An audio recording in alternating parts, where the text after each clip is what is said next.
the Ifrit, fire of the damned.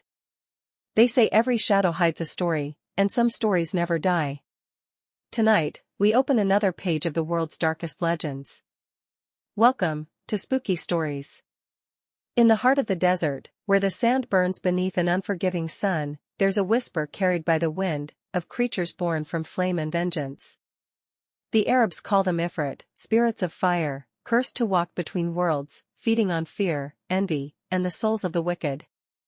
The legend of the Ifrit comes from pre-Islamic Arabian mythology, though it was later woven deeply into Islamic folklore. The Quran mentions beings made of smokeless fire, the jinn, ancient spirits created long before humankind. But among the jinn, the Ifrit stands apart. They're not just spirits, they are the outcasts, the rebels, the ones even other jinn fear to name. Ifrit are said to be massive in size, with wings of dark smoke and eyes that burn like dying coals. Their skin glows faintly, like embers trapped beneath ash. They live in abandoned ruins, under shifting dunes, or beneath the surface of the earth, where the world is hottest and silence reigns. In ancient stories, an Ifrit could appear in any form, human, beast, or pure flame, but always with a trace of something unnatural.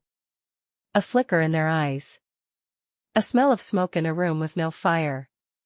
And once an Ifrit marked you, no prayer, no wall of stone could keep it out. History and origin. The earliest written tales date back over 1,000 years. Arab poets wrote of warriors who struck down entire armies, only to be found later, their bodies untouched, but their eyes burned black, claimed by an Ifrit's rage. In Islamic lore, not all Ifrit are evil, some can be bargained with, even bound by magic. But to do so, one must know their true name, a dangerous act, for speaking it aloud can summon them. Even the great King Solomon, it is said, enslaved Ifrit to build his palaces and temples, forcing them into service with his enchanted ring.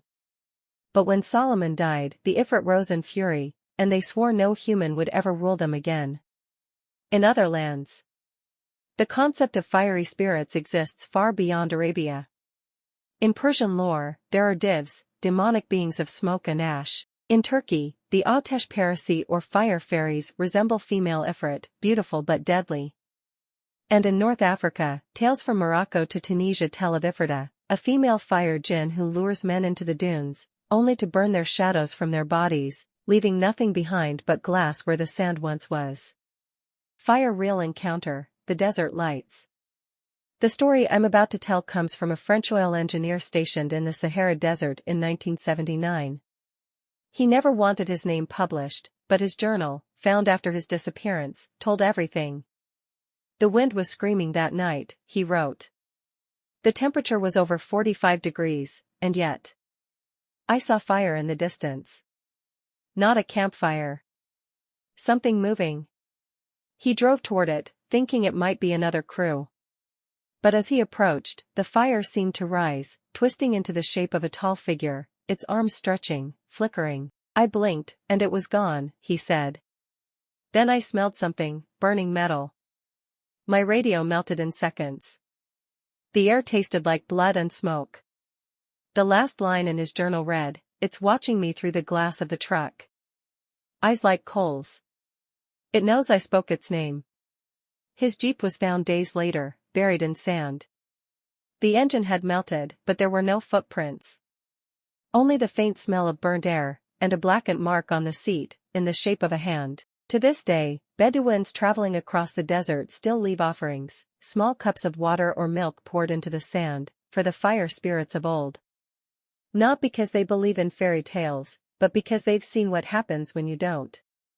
If you ever feel something watching you in the dark, maybe it's just your imagination. Or maybe, it's tonight's legend, waiting for you to believe.